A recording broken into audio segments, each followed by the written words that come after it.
नमस्कार, मैं वैद्य स्वप्निल भानुशाली और आज की इस वीडियो में हम बात करेंगे एक ऐसी बीमारी के बारे में जिसका नाम है हिड्राडेनिटिस सुपरेटिवा। इस बीमारी के बारे में जानकारी के लिए हमारे एक सब्सक्राइबर है, उन्होंने इसकी डिमांड की थी और उनके डिमांड पर हम ये वीडियो बना रहे हैं। तो इस बीमारी में होता क्या है, यूजुअली जैसे हमको पिंपल्स आते हैं उसी तरह के छोटे पिंपल्स यहाँ पर हमारे स्वेट ग्लैंड स्पेसिफिकली आर्म्स में, आर्मपिट्स में और ग्रोइन एरिया में वहां पर छोटी फुंसी होती है और धीरे धीरे वो बढ़ जाती है। एक मार्बल के आकार के साइज की एकदम सी गांठ हो जाती है जिसमें कई बार पस होता है और ये पस ड्रेन होने के बाद में वो गांठें सूख जाती है, फिर बढ़ जाती है। ऐसा ये निरंतर होते रहता है। ये एक इन्फ्लेमेटरी डिजीज है। यहाँ पर शरीर में कुछ इन्फ्लेमेशन स्किन में होने के कारण से वो फुंसी बनती है और फिर वहां पर इन्फेक्शन होके पस जम जाता है।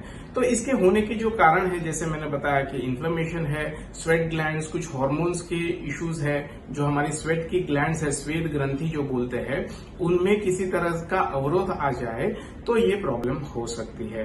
तो ये बीमारी के लिए, ये बीमारी ना हो इसके लिए कुछ चीजें हमको ध्यान में रखनी जरूरी है। एक तो है हमारा पर्सनल हाइजीन प्रॉपर होना चाहिए, ये हमको ध्यान में रखना चाहिए। दूसरी बात, अगर हमको वहां पर किसी भी शरीर के किसी भी अवयव में फोड़ी फुंसी हो जाती है तो ध्यान ये रखना चाहिए कि वहां का पस या वहां का जो भी इन्फेक्टेड मटेरियल है कहीं और शरीर पर ना लग जाए। इसके लिए उसका प्रॉपर ड्रेसिंग करना बेहद जरूरी है। दूसरी बात है कि खाने पीने में हमको पस फॉर्म करने वाले जो भी खान पान है जिससे कि शरीर में पाक उत्पन्न होता है, ऐसे चीजें अवॉइड करनी चाहिए। खास तौर पर बहुत सी तीखी चीजें को खाने से धातुओं का पाक होता है, ऐसा आयुर्वेद कहता है।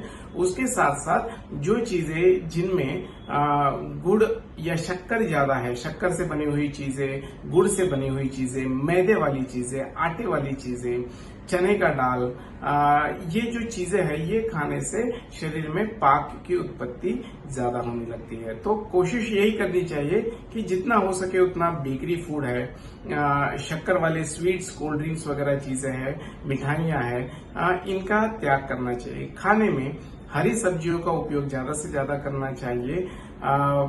खास तौर पर जो फ्रूट वेजिटेबल्स है, दूधी है, परवल है, इस तरह की जो वेजिटेबल्स है इनका खाने में उपयोग ज्यादा करना चाहिए।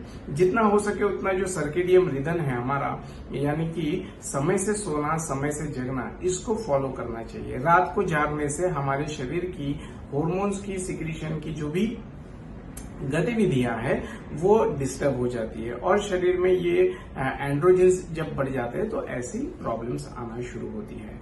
तो इसके साथ साथ क्या करना है, खाने में ध्यान रखिए कि आपका जो पेट है हमेशा साफ होता रहे, मोशंस क्लियर होते रहे और हाइजीन आप मेंटेन करिए। तो मैं आशा करता हूं ये इतनी छोटी छोटी चीजें जैसे कि पर्सनल हाइजीन नंबर 1, नंबर 2 समय से सोना, समय से जगना, खाने में वेजिटेबल्स की मात्रा ज्यादा रखना और खाने में से शुगर, मैदा, पैक फूड, इसको खाने में से कम कर देना। ज्यादा तीखी मिर्ची वाली चीजें हैं, शेजवान सॉस, शेजवान चटनी, ऐसी जो तीखी चरपरी चीजें हैं उसको अवॉइड करना चाहिए। वजन अगर ज्यादा है तो वजन मेंटेन करने के लिए थोड़ा एक्सरसाइज जरूर करनी चाहिए। पेट साफ करने के लिए रोजाना रात को 2 चम्मच त्रिफला गर्म गुनगुने पानी के साथ अगर सेवन करते हैं तो इससे काफी मात्रा में पेट साफ होना शुरू होता है। इसका एक और कल्प है जिसको कहते हैं त्रिफला गुकुल। त्रिफला गुकुल टैबलेट्स 2 टैबलेट्स दिन में 3 बार, ऐसा 15 दिन के लेकर के 15 दिन या महीना पर गैप लेकर के फिर 15 दिन लेना चाहिए। ऐसा एक 3 से 4 साइकिल तक आपको यूज करना चाहिए। इससे भी काफी लाभ मिलेगा। धन्यवाद।